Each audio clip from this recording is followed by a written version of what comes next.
Hey, Sherman Ragland, the Real Investor. And one of the questions I get asked quite a bit is, Sherman, what's the best real estate investment? And I think what they're really asking is, Sherman, what's the best real estate investment for me? And my answer might just surprise you.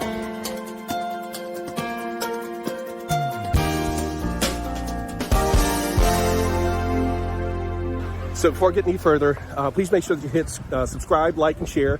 And also, don't forget, you can ask me questions anytime you want, 24/7 at askarealinvestor.com. That's askarealinvestor.com. So back to the question of the day.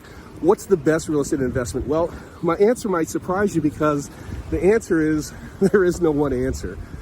Everybody has very different personalities, very different tolerances for risk, very different attitudes towards being actively involved in real estate investing versus being passively involved in real estate investing. And quite frankly, that's one of the things that makes real estate investing so cool, because it doesn't really matter who you are, what you do, or where you're from, where you went to school or didn't go to school, who your mama is, who your daddy is, who your mommy isn't, or your daddy isn't. It doesn't really matter. Anybody can become a successful real estate investor, but it is a journey. And part of the journey is, of course, establishing what's the right or best real estate investment for you. So rather than try to answer that in 10 minutes or less, because I don't think it can be answered in totality in 10 minutes or less, but I can give you some broad parameters that I think might be helpful. So I would generally say that real estate investors and real estate investing, because if you decide to invest in real estate, that automatically means you're a real estate investor. Real estate investing or real estate investors can be really sort of divided into three sizable buckets. And rather than calling the buckets, I would call it sort of like a spectrum and a continuum. On the far end of the spectrum are people who really don't like risk, don't feel comfortable with their own skill set for whatever reason, and they really want to become a passive real estate investor. And then, of course, on the complete opposite end of the spectrum are people who are very confident about their own abilities, very confident, tolerant of risk, and that group I would call deal makers. So on one end, you got the deal makers, and on one end, you have the passive real estate investors, and then you kind of have folks all the way in between. So starting with the fact that there's sort of like three different ways you can get into the business based on what your level of tolerance for risk is, what your attitude is about you actively participating in your deal versus passively.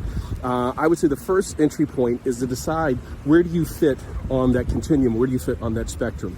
If you are a risk taker and you are a person who likes to be in more control, then I highly encourage you to watch our videos and go through the training that we have specifically for deal makers. And the best way to get involved in real estate, if you are a deal maker, is to get out there and do a deal. Do it with something that doesn't have a lot of risk. Do it with something that you can probably look over somebody's shoulder, or somebody can look over your shoulder. If you really are sort of that type A, just tell me what to do and I'll go do it, but still having somebody look over your shoulder. And we've got lots of stories on Real Investors about people who got started in the business as deal makers, and their very first deal was a deal maker deal. On the other hand, if you are a little more passive, a little more reserved, and by the way, we need everybody in the business. So active deal makers need passive investors to help them do more deals.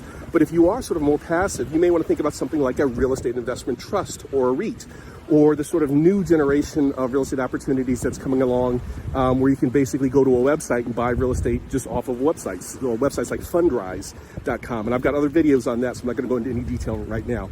But again, most people are going to find themselves kind of in the middle. And if you really are in the middle, or you are a deal maker or you're a passive investor, I would say the first place to start is just really starting to get to know the business.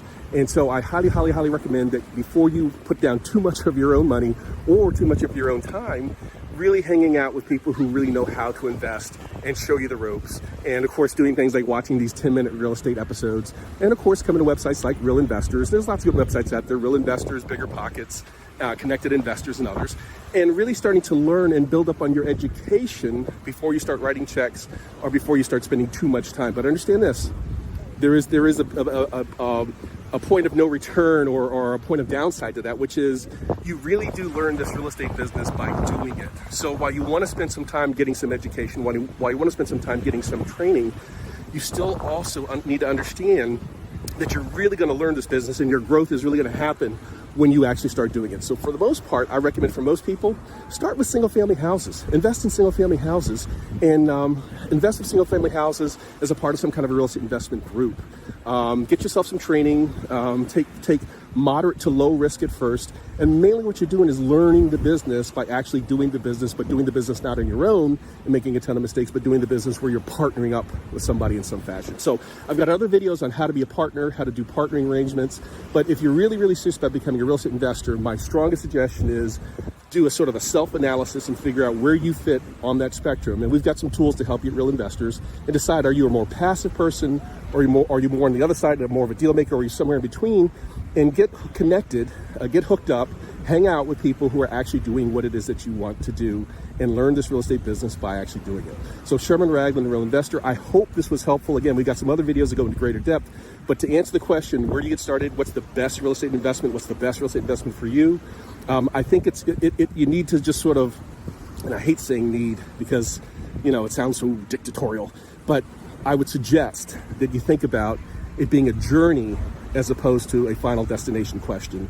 And you may start in the business in one place, but then you may find that, hey, you really do want to take a little more risk. Or you may start in the business and say, hey, I want to be a little more passive. It just depends on what your situation is. But the number one thing is just get started. Get started on that very first deal and be prepared to learn as you go along, and don't go it alone. There's lots of resources that you find, especially at sites like Real Investors, Connected Investors, Bigger Pockets, and get connected, hang out, start connecting with the real investors, and give yourself a chance to look over their shoulder while you get that first deal done. All right, Sherman Ragland, Real Investor. Again, thanks for tuning in.